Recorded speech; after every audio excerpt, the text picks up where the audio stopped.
One day world cup తర్వాత కోహ్లీ ఎక్కువగా T20 ఫార్మాట్లోనే బరిలో దిగాడు. టీ20 వరల్డ్ కప్ తర్వాత నెల రోజులు రెస్ట్ తీసుకున్న విరాట్ ఇటీవలి శ్రీలంకతో సిరీస్లో ఆడాడు. లంక టూర్కు కోహ్లీ దూరంగా ఉంటాడన్న చర్చ జరిగింది. కానీ కొత్త హెడ్ కోచ్ గంభీర్ రిక్వెస్ట్తో విరాట్ బరిలో దిగాడు.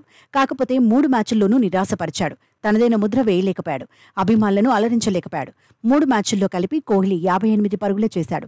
అత్యధిక స్కోర్ 24, యావరేజ్ 19.33 మాత్రమే. 2024లోనే కోహ్లీ యావరేజ్ తక్కువగా ఉంది. గత క్యాలెండర్ ఇయర్స్లో ఎప్పుడు కూడా ఇంత తక్కువ యావరేజ్ నమోదు కాలేదు. 16 సంవత్సరాల క్రితం విరాట్ వన్డేల్లోకి ఎంట్రీ ఇచ్చాడు. 2008లో 5 మ్యాచ్ల్లో బరిలో దిగాడు. 159 పరుగులు చేశాడు. యావరేజ్ 31.80. 2009లో బ్యాట్తో ఇరగదీశాడు. 10 మ్యాచ్ల్లో 325 పరుగులు సాధించాడు. 2009లో యావరేజ్ 54.16. 2010, 2011లో గ్రాఫ్ కాస్త తగ్గింది. 2010లో కోహ్లీ 25 వన్డేల్లో బరిలో దిగాడు. 995 పరుగులు సాధించాడు. యావరేజ్ 47.38. 2011లో 34 మ్యాచ్ల్లో 1381 పరుగులు చేశాడు. యావరేజ్ 47.62. 2012లో 17 మ్యాచ్ల్లోనే 1026 పరుగులను ఖాతాలో వేసుకున్నాడు. యావరేజ్ 68.40. ఆ తర్వాతి 2 క్యాలెండర్ ఇయర్స్లోనూ నిలకడగా రాణించాడు. 2013లో 34 మ్యాచ్ల్లో 1268 పరుగులు, 2014లో 21 మ్యాచ్ల్లో 1054 పరుగులు చేశాడు. 2013లో యావరేజ్ 52.83. 2014లో 58.55 యావరేజ్ను నమోదు చేశాడు. 2015లో గ్రాఫ్ డౌన్ అయింది.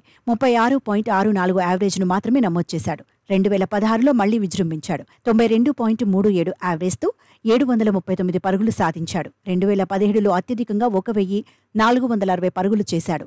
యావరేజ్ 76.84. 2018లో యావరేజ్ 133.55. 14 మ్యాచ్ల్లో 1202 పరుగులు చేశాడు. 2019లో 59.86 యావరేజ్ సాధించాడు. 26 మ్యాచ్ల్లో 1377 పరుగులను ఖాతాలో వేసుకున్నాడు. 2020లో యావరేజ్ 47.88. 2021లో యావరేజ్ 43. అయితే 2022లో టఫ్ టైమ్ను ఫేస్ చేశాడు. 11 మ్యాచ్ల్లో 302 పరుగులే చేశాడు. యావరేజ్ 27.45 మాత్రమే. 2023లో మళ్లీ పుంజుకున్నాడు. 27 మ్యాచ్ల్లో 1377 పరుగులు సాధించాడు. యావరేజ్ 72.47. 2024లో టీమిండియాకు ఎక్కువ వన్డేలేమీ లేవు. వచ్చే ఏడాది జరిగే ఛాంపియన్స్ ట్రోఫీకి ముందు ఇంకా 3 వన్డేలు మాత్రమే ఆడాల్సి ఉంది.